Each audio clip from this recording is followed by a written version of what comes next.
But I'm going to demonstrate a technique of tasting. So essentially, we're using three senses.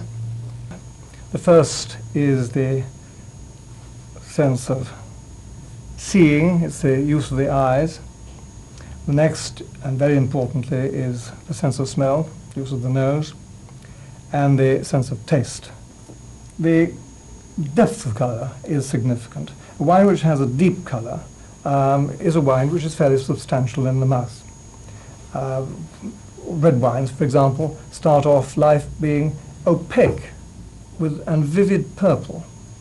And as the red wine, during the course of its 2-year stay in barrique, small barrels, the wine starts to lose color and the purple becomes less intense.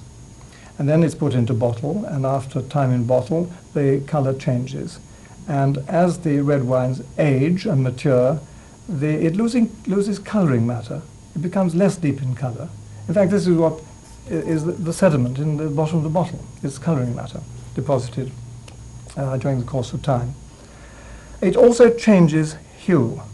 That is to say that the initial vivid purple then turns into a cherry red, and then turns into a red-brown. The actual hue is judged by maneuvering it under the light. Of course, ideally it should be daylight, but otherwise under tungsten light, never under white fluorescent, and certainly not under blue fluorescent, because it absolutely deadens the color of red wine. And what I'm looking for here is the gradation of color from this marvelous, rich, soft, cherry red, red-brown really, to the rim. The nose is crucially important. Now, what I normally teach, and we have little wine courses, and I do this myself all the time, you just grip the glass with your thumb and forefinger and give it a twiddle.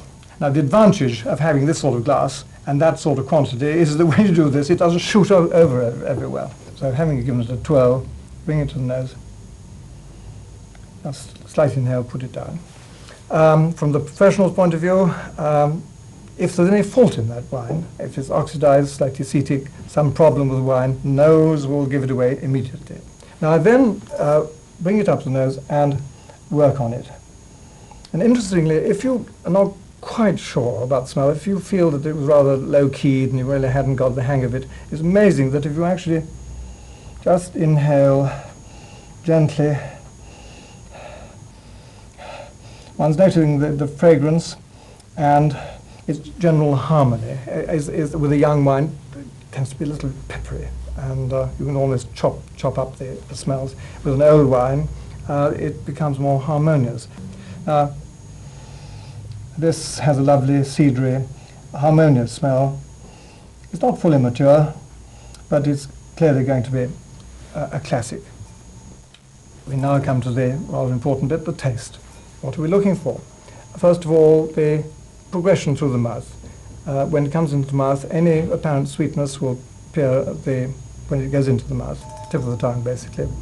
The weight of the wine, it doesn't look a heavy wine, it doesn't look massive, it looks just about the weight of the wine. Weight of the wine is literally the weight of the wine in the mouth.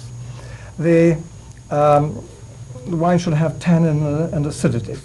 The acidity is the nervous system of the wine. Without acidity, the wine lacks zest and life. It's an absolutely crucial element. So I'm going to take a sip, a reasonable sip, reasonable mouthful. I'm not going to spit this out.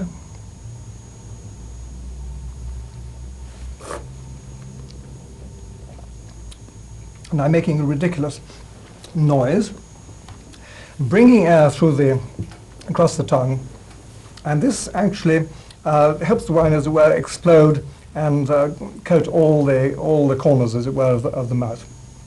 You don't do this at somebody's dinner table, by the way. In fact, you don't go through all this palaver at all. You just actually look at the wine, nose it in a rather refined sort of way, and enjoy it. But if you actually want to learn about wine, then you've actually got to do it in this sort of rather structured way.